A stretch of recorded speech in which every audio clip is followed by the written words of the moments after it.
Et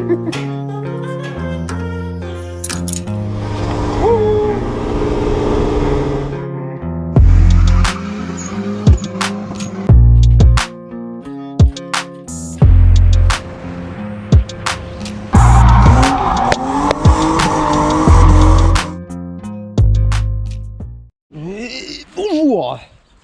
Bon, faut que je me mette un gros coup de pied au cul là pour le 806. Mais c'est qu'en fait je vous ai jamais trop... Je sais pas si j'en ai parlé ou présenté ou quoi. C'est que maintenant je suis à mon compte en achat, revente, réparation auto. Donc c'est vrai que ça fait quand même pas mal de boulot. Et donc actuellement, je sais pas si ça peut faire une bonne...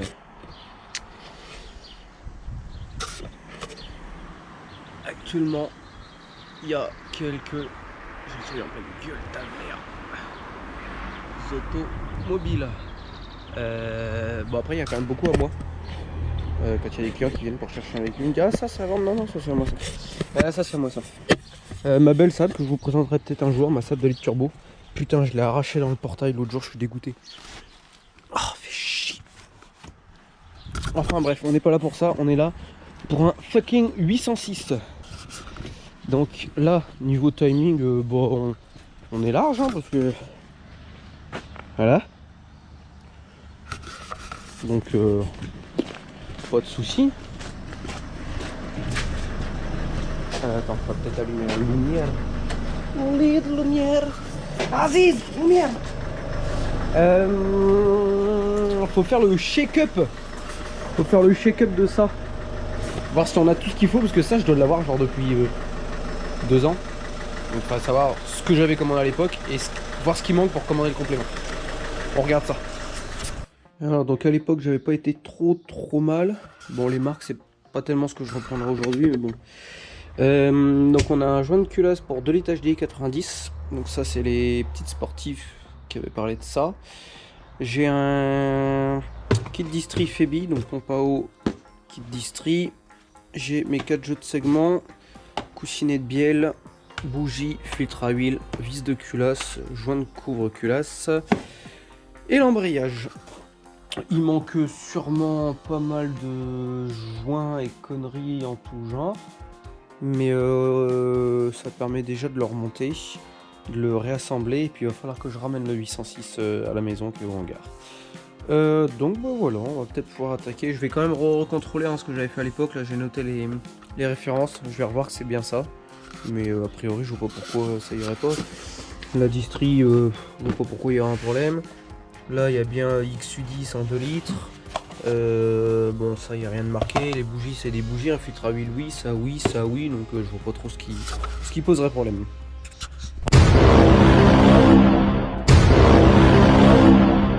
Ah vous voyez voilà, le projet il reprend du service là, tout était bien rangé. Là il y a un arbre à cam. Là je crois qu'il y a le turbo qui prend la poussière et la merde de chien. On voit la wastegate. Ah là. Très bien ce turbo. On va tout prendre avec la 307 Manitou, puis on va se ramener ça au garage. Bon, j'ai mis la boîte dans le coffre, et puis le support moteur, je vais l'attacher à la biquette, puis on va le ramener. Du coup j'avais mis ça là parce que la culasse, donc je l'avais faite tester et surfacer. Donc j'ai essayé de la protéger un minimum de la poussière quand même quoi. Et puis après il n'y aura plus qu'à tout remonter. Hein. Bon j'ai pas spécialement la confiance mais pas pourquoi ça tomberait. Hein.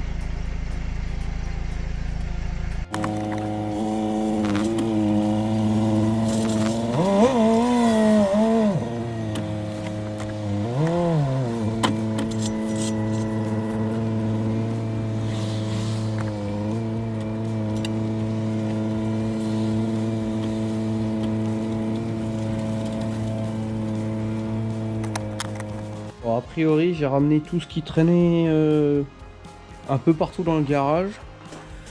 Il me semble pas qu'il manque grand chose parce que là il y a la pipe d'admission, il y a le faisceau complet, il y a les caches distri, là il y a le collecteur avec le turbo, la pompe à huile, les durites de suralime. Là j'ai le carter et les pistons, arbre à cam, boîtier d'eau, bobine. L'ancien embrayage, là j'ai le démarreur. La RTA. Enfin, c'est une RTA mais pour juste XU essence. J'ai pas regardé s'il y avait le TCT dedans, mais après un XU c'est un XU, hein, donc on est passe après. On va passer au bac ultrason les pistons et bielles. J'avais commencé vite fait à regarder un peu le gap d'origine. Enfin je sais pas, on va faire confiance, ça a l'air pas trop mal. Moi mon jeu de truc il est... Ouais c'est bon c'est. Je m'en fous. Oui. Alors qu'est-ce que ça donne cette affaire? Oh mais c'est pas trop mal. Ça ressort tout beau. Je vais pouvoir mettre... Bon, je vais mettre le carter d'huile dedans comme du crado. Je filme vite fait avec le téléphone parce que la GoPro, je sais pas pourquoi elle veut pas s'allumer. Bon, il y a de multiples situations qui se sont développées. Hein. Après, comme on dit, des images valent mieux que des mots. Donc je vais me taire, je vais juste vous montrer.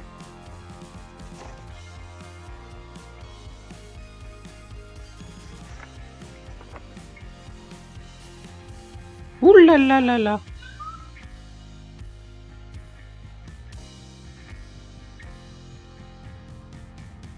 Ouh là là là là.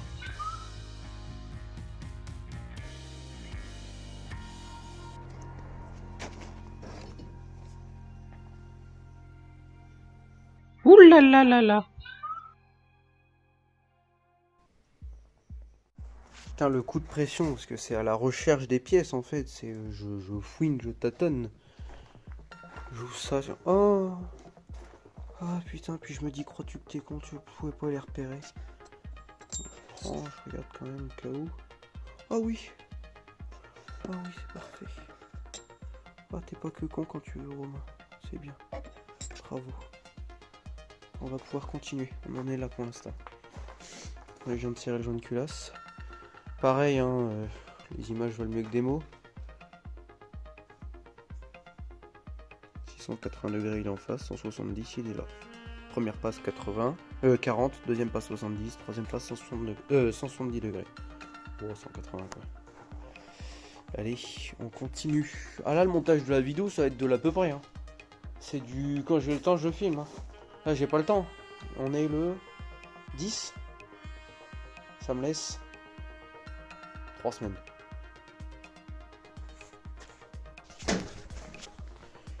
Bon bah c'est la merde, j'ai perdu les vis de chapeau d'arbre à cam. Enfin les écrous, du coup je peux pas mettre l'arbre à cam. Du coup j'ai pas envie que les poussoirs se cassent la gueule. Du coup je vais bosser en bas. Du coup j'ai mis un tendeur pour pas que les poussoirs se cassent la gueule. Pour retourner le moteur pour pouvoir bosser en bas. Putain je cherchais la GoPro partout, elle était restée dans le 806.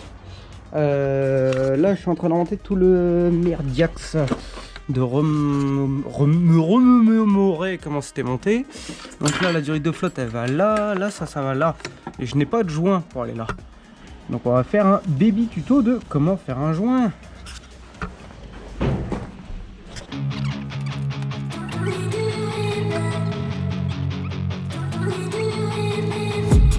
I've been dreaming on in my head like I've seen it. A life worth living is a life with meaning. I'll do what I love till my heart stops beating. I'm feeding this demon. Got a taste, can't erase bitterness in my face. Work a job every day. Bon, bonne nouvelle, j'ai reçu les écrous que j'avais commandés, vu que j'ai paumé ceux-là. Et donc on est bon. C'est bien le bon filetage. Moi j'avais mesuré du diamètre 7 avec un pas de 100. Et j'avais appelé Peugeot savoir si c'était disponible. J'ai fait un peu le bébête. Oh, est-ce que vous avez des vis de dispo, tout ça? C'est bien un pas de 7 par 100. Il me dit oui, c'est du 7 par 100. Donc je vais pouvoir remonter la culasse. Remonter la culasse. Alors on commence à être pas trop mal. J'ai eu pas mal de galères. Par exemple le kit d'histoire parce que j'ai foutu c'est pas le bon. Ça doit être un truc de TD12 que j'avais pris. Parce que le galet est 1000 fois trop grand et la courroie est 1000 fois trop longue. Donc j'ai remis la vieille courroie parce que au pire de toute façon il venait de faire un joint de culasse en fait quand j'ai acheté le véhicule. Donc la distri venait d'être faite. Au pire je remettrai une courroie mais je lui demande juste de tenir 1000 bornes c'est tout. Donc effectivement mon problème de vis il doit bien avoir une boîte quelque part. Parce que là j'ai pas. Les deux derrière j'ai pas. Les trois là j'ai pas. Toutes les vis d'admission j'ai pas. Donc il y a plein de choses que je ne trouve plus. Donc il va falloir que je fouine parce qu'il faut que je retrouve une boîte. Là déjà j'ai retrouvé le cache. Il faut que je retrouve une boîte, il doit y avoir toutes les vis d'un coup dedans. Mais bon, ça commence à ressembler à un moteur. Là je suis en hangar pour le vider et je me rends compte que je suis trop con parce que j'avais une culasse complète de TCT. Donc j'en avais en fait des écrous. Enfin voilà. Peut-être lui piquer une ou deux pièces d'ailleurs. Je vais voir. Bon, on y est. Il est là le tas de merde. Y'a plus qu'à. J'ai tellement pas confiance en moi comme il n'y a rien calé. La distrie c'était pas la bonne que j'ai reçue. Là il n'y a pas de joint, de coup recul. Enfin, j'ai tellement pas confiance en moi, je vais foutre de l'huile. J'ai tout branché à blanc, je vais reposer les tuyaux d'essence sans coulier, sans rien. Je vais pas mettre d'eau, je vais le brancher, je vais essayer de démarrer, on verra bien. Là j'ai tout mis à peu près à blanc. Ah merde, je viens de voir, il y a un truc là. C'est quoi ça? C'est une masse? Soit c'est une masse, soit c'est autre chose. La logique. Bon, on va voir, ça démarrera peut-être sans. Ouais, j'ai à peu près tout posé à blanc. J'ai pas branché la bobine pour pas que ça démarre au début, pour pouvoir remettre en huile. Je vais essayer déjà de mettre la batterie, voir si ça arc ou pas. Bon, bah déjà il se passe rien, c'est déjà pas mal. Bon, bah il n'y a plus qu'à voir.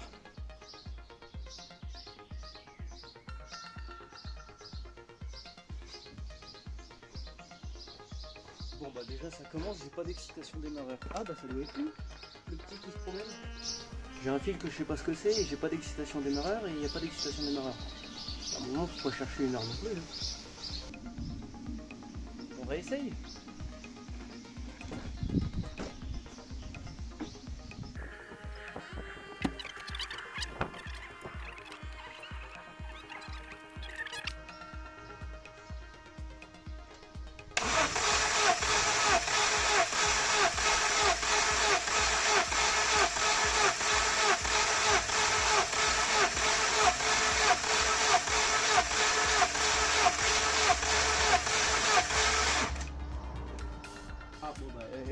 Il y a de la pression d'huile à l'arbre à cam, vu que j'ai pas de joint de cache-pipe, il y a de l'huile partout.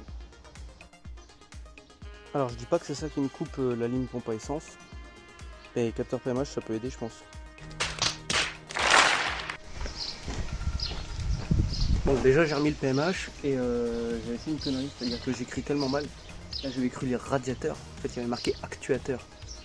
Donc la prise qui était sur l'actuateur de ralenti c'est pour le PMH et la prise qui était nulle part c'est pour l'actuateur. On va réessayer maintenant, ça sera possiblement mieux. De toute façon je suis en train de beurrer de l'huile partout, pas grave, je voudrais juste qu'il pète c'est tout.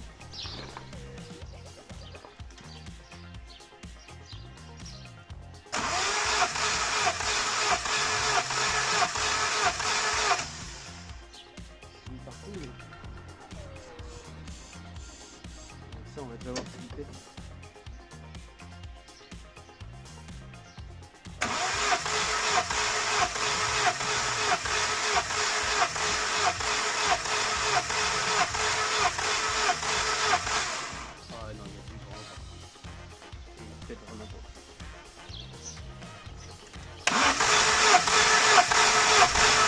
Reste enculé. Alors je suis con, je mets l'air là-bas. Je mets le... Ben non, je suis débile. Ça c'est la sortie de turbo. Donc c'est là qu'il faut que je mette.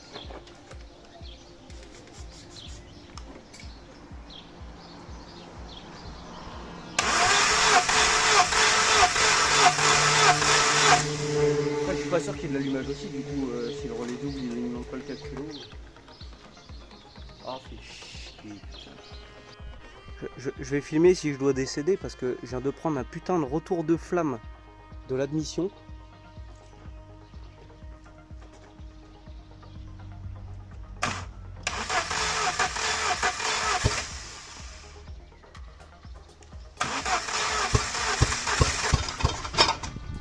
Ah bon, ça pétouille. Ça pétouille. Donc ça va, je suis à peu près rassuré. Je vais attendre d'avoir un cache-pipe bleu avant de faire, avant de faire un massacre. Non, parce que c'est déjà un massacre. Mais recommander un demain matin. Avec un peu de chance, j'aurai demain après. Je vais pas démarrer, je veux juste voir si j'ai de la lime pompe à essence. Donc en gros on n'a rien changé, tac tac tac. Là on recommence. Donc là la pompe à essence c'est celui qui arrive là. Donc là on va mettre donc le plus dans le blanc. La masse c'est le jaune. Je peux même pas. Au final est-ce que je suis bien enfoncé? A priori oui, si je le fous dans le coin là. Et là si je le fous dans le coin. Là. On va mettre le contact. Non, ça change rien. J'ai pas d'alim pompe à essence. Donc soit le relais double est baisé, soit j'ai oublié une prise quelque part. Voilà. Ou alors c'est l'alarme qui fout la merde. Ou alors c'est l'alarme qui fout la merde. Déjà faut trouver où est-ce qu'elle a été mise. Donc elle est sûrement quelque part dans le foutoir. Et bah, ça faut que je la trouve, faut que je la supprime. Il doit y avoir un pontage sur la pompe à essence ou quelque chose comme ça. Alors là, c'est le genre de truc, si vous n'avez pas un minimum de notion en électricité, vous attaquez surtout pas à une alarme. Et encore moins une alarme d'époque comme ça. J'ai plus la marque. Merde, c'était les alarmes d'époque vraiment que tout le monde voulait. Une Dragon ou une... Ça avait un nom de ouf. Et là, je peux vous dire que j'en ai déjà démonté. Mais celle-ci, elle a l'air plutôt costaud. C'est quoi comme marque? C'est ça. C'est une Dragon. Dragon, à l'époque, t'annonçais que t'avais une alarme Dragon, t'étais la star. Donc là, il y a des repiquages là-bas, ça doit être...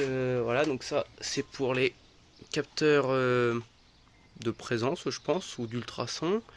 Là-bas, il y a le capteur pour la clé, pour l'alarme. Ici, il y a une alim reprise sur l'après-contact. Donc ça se trouve, là-dedans, il y a un pontage pour la pompe à essence. Donc en fait, ce qu'il faut, c'est bien analyser comment ils se sont pris, tu vois. Ils l'ont coupé le fil. Ils ne sont pas piqués dessus. Il est coupé. Regarde. Attends. Comment t'expliquer la différence entre un piquage et un pontage? Voilà. Est-ce que vous voyez le fil jaune? Donc, là, il est censé être ensemble. C'est un seul fil, ça. Donc là, on a un pontage. C'est-à-dire, quand je mets mon contact, la lime, elle part là-dedans, dans ces trois-là. Il se passe quelque chose ensuite, blablabla, dans l'alarme. Et ensuite, quand ça veut bien, ça rebalance là-dedans. Donc ça, c'est un pontage.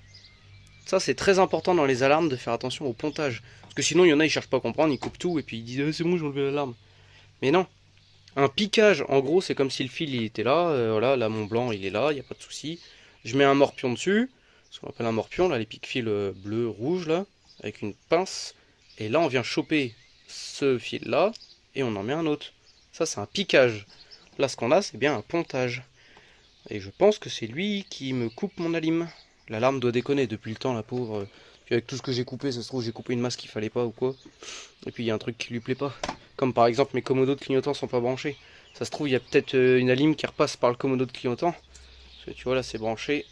Là, pour faire allumer les warnings quand on l'ouvre et quand on la ferme.